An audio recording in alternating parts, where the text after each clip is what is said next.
Mr. Gerald Edward Bickel served in World War II in 1945 and the Korean War in 1951. Mr. Bickel grew up in Richland, Pennsylvania with his family in the late 1920s and early 1930s, the time of the Depression. My dad worked as a cigar box. He made cigar boxes, and my mother was a homemaker.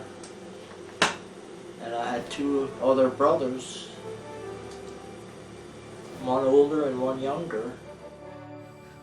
When Mr. Bickel was 17 and a senior in high school, a recruiter came to his school.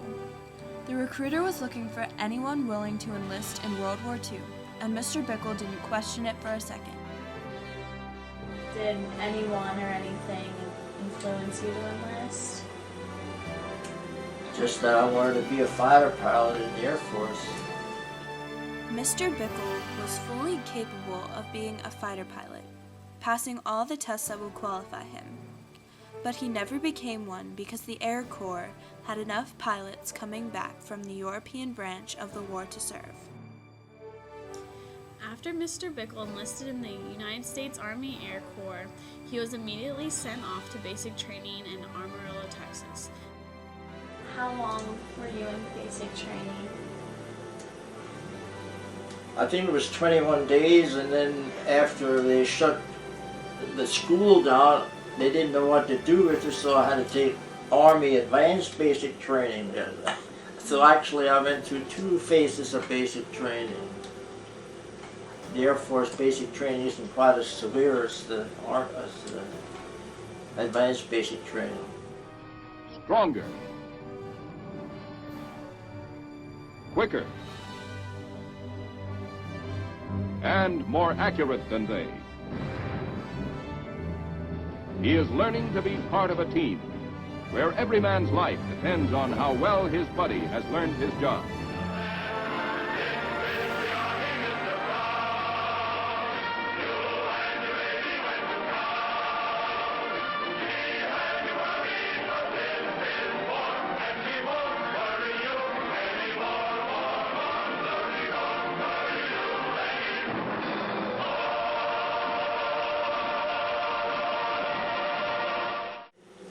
They gave us the option to go to other schools, which I did then. What school did you go to? First of all, I went to sheet metal school at Chanute-Field, Illinois, and then I went to Cooks and Bakers school after that. When his training was over, Mr. Bickel was sent to Manila, Philippines. The boat ride to the Philippines caused him to become the sickest he'd ever been. When you were on a boat for the first time, what was your experience like? Very bad.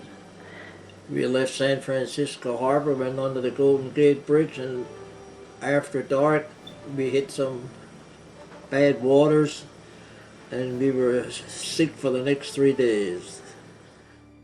Majority of 5,000 men were sick, and crew members had to use hoses to wash down common areas. While in the Philippines, Mr. Bickel gained another MOS as an airplane engine mechanic. He worked in a squadron of 4-engine C-54 aircrafts with tricycle landing gears with the No. 2 engine crew. Did you have to go through a lot of training to work on the engines? Well, the backside part about that was I went to sheet metal school, and that gave me an MOS. Then I went to Cooks and Bakers school, and that gave me an MOS, and they didn't need neither one of the MOSs I was qualified for, so then they stuck me on engines, but that was a 555 MOS, so I carried 3 MOSs. I was qualified for 3 different jobs, and that's all I did then. I was in the Philippines under that C-54 outfit. Mr. Bickel never flew a C-54 airplane, but he did fly in one. Pilots needed 4 hours of flight time each month, and he used to be asked by the pilots to check the parachutes of the plane. We used to go up for 4 hours. That's about all. I never flew In the middle of the night? Sure. Did you ever get lost? Well, no, I was hoping he knew where he was going. He had to have shoes. If something would have happened, he would have had a parachute out, but I didn't look forward to that. On July 4th, 1946, Mr. Bickel witnessed his first fighter jet flyby as all nations came in on planes to celebrate the Filipinos gaining their independence. People coming in from all these different countries to, that was July the 4th in 1946. So you remember that vividly? Yeah, that was impressive. And that was the first time I saw an American jet fighter plane too. They flew, what do they call it? Flyby. Okay.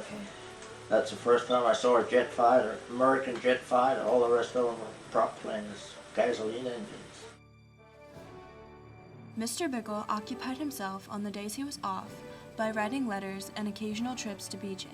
Men would go to the beach to cool off and relax. Mr. Bickel recalled having a man he'd apprenticed climbing a coconut tree and cutting them down so they could all drink the milk inside. He sent letters to his family, friends, and even his high school English teacher.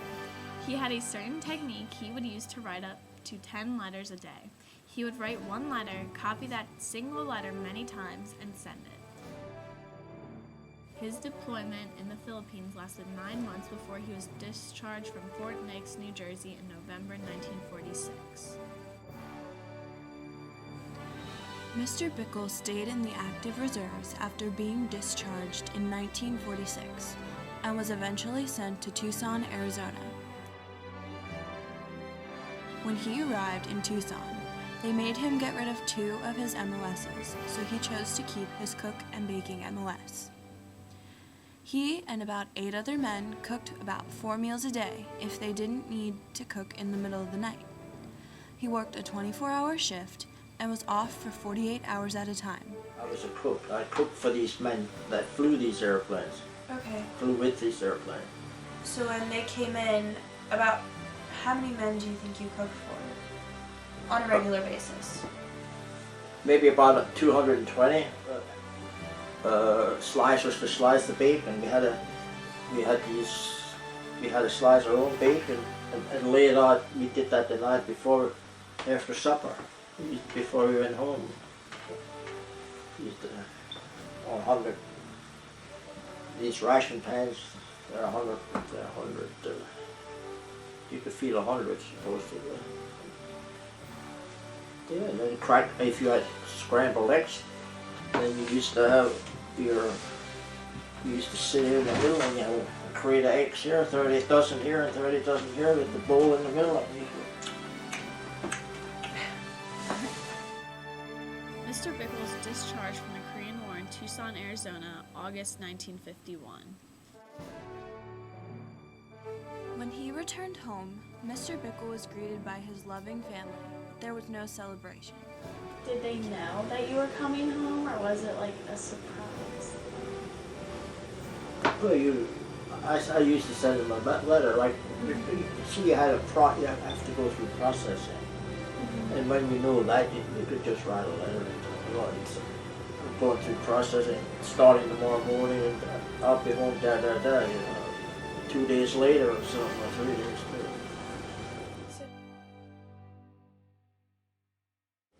Well, I accepted life as it's presented, I guess. I met it head on. I dealt with what I ran into. I enjoyed it. I said to my wife, that's about the best job I've ever had. I really enjoyed that, being in the military. That 1 year that I was down there. Mr. Gerald Bickel was proud to serve his country, and many are proud of him.